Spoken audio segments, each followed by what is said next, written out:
Ya, halo apa kabar pemirsa? Saat ini saya Anggun Oktar ini sedang berada di gedung Paripurna di Senayan, Jakarta, dan kita mengetahui pemirsa belakangan pariwisata di Indonesia ini mengalami pertumbuhan yang cukup signifikan. Bahkan dari DPR RI atau lembaga legislatif sendiri sudah menerbitkan undang-undang terbaru di mana ada pembahasan di Undang-Undang Nomor 10 Tahun 2009 ini menjadi pembahasan kembali.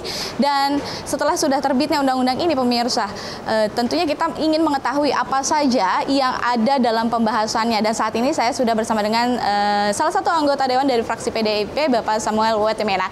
Selamat pagi Bapak. Selamat pagi Anggun. Oke, Bapak, ini kita mengetahui nih bahwa perkembangan dari pariwisata Indonesia di pemerintahan yang terbaru ini juga lajunya cukup baik ya, trennya cukup baik, banyak sekali wisatawan yang datang ke Indonesia, dan terus juga ada lahir ini terkait Undang-Undang Nomor 10 tentang pariwisata ini.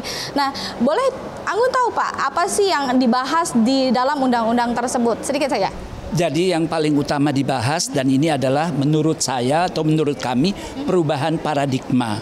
Jadi bahwasannya saat ini yang tadinya para pelaku pariwisata sepertinya hanya menjadi tugas pusat atau Kementerian Pariwisata, sekarang tanggung jawab itu di-share ke daerah secara lebih equal. Jadi daerah saat ini diharapkan untuk bottoms up membuat usulan-usulan mereka menyangkut pendidikan pariwisata, menyangkut kapasitas pariwisata, sehingga ekosistem pariwisata ini antara daerah dan pusat bisa saling mendukung. Itu yang utama. Baik Pak, kalau misalnya melihat hal tersebut kan berarti ini daerah punya kapasitas sendiri untuk bisa mengatur dirinya terkait dengan undang-undang, walaupun sudah disiapkan undang-undangnya dari DPR RI kan. Berarti apakah memungkinkan nantinya ke depan akan ada undang-undang turunan di daerah? Undang-undang turunan perlu ada, pasti ada, bisa ada. Ya, tapi tentunya tergantung sekali dengan kapasitas daerah ini, memahami kapasitas daerahnya seperti apa. Ini yang menurut saya ekosistem yang baik dari undang-undang ini. Jadi kita benar-benar membuat atau memberikan ruang kepada daerah untuk menjadi pemain utamanya. Jadi kementerian kemudian menjadi partner untuk merealisasikan mimpi daerah sehingga daerah ini bisa mempunyai penghasilan dari pariwisata secara lebih meningkat, dan juga termasuk keselamatannya. Ya, karena kita juga tahu bahwa di beberapa waktu yang lalu keselamatan di beberapa objek pariwisata ini kok sepertinya tidak tertangani, dan ini tidak bisa kemudian hanya menjadi tanggung jawab pusat atau Kementerian Pariwisata saja. Tapi ekosistem harus berjalan bersama, bukannya juga kemudian itu hanya menjadi tanggung jawab daerah, nggak bisa. Karena aturan dan arahan harus datang dari pusat. Dan kemudian yang juga kita bicarakan bahwasanya perlu ada board untuk tourism board, ya, yang kemudian memasarkan keluar dan kita bisa berinteraksi dengan negara-negara lain di dalam level yang sama. Sistem yang sama, ekosistem yang sama.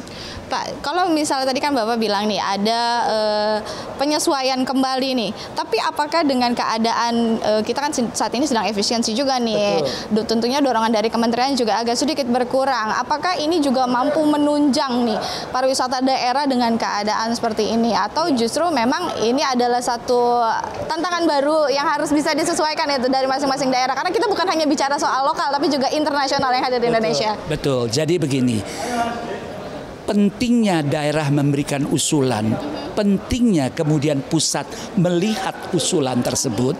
Jadi daerah tentunya mengusulkan berdasarkan kapasitas dengan standar mereka.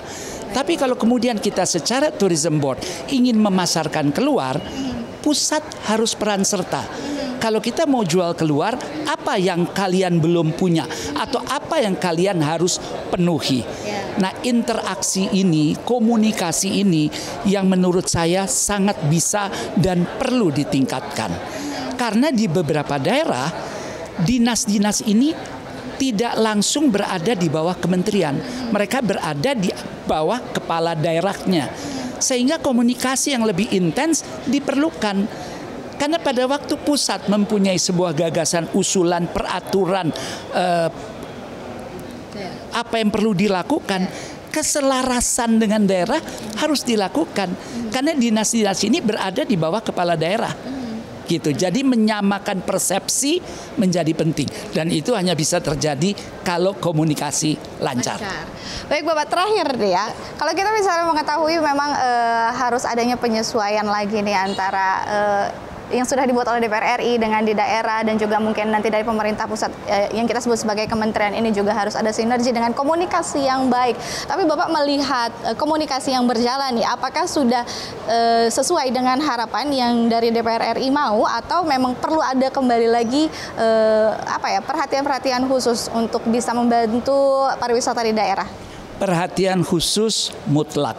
Ya. Karena kita ini kan bukan negara kontinen, kita ini kepulauan.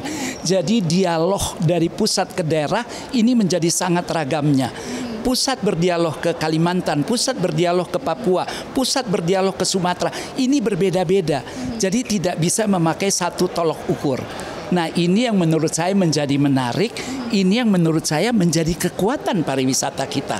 Karena setiap daerah ini mempunyai titik-titik populer yang berbeda, tapi perlu diantisipasi secara berbeda. Baik, terima kasih Pak Samuel atas informasinya. Baik pemirsa, tadi kita sudah bincang-bincang dengan Pak Samuel terkait dengan pariwisata di Indonesia. Bagaimanapun DPR RI di sini terus mensupport bagaimana jalannya perekonomian melalui jalur wisata yang ada di Indonesia. Dan saya Anggang Tarini kembali ke studio.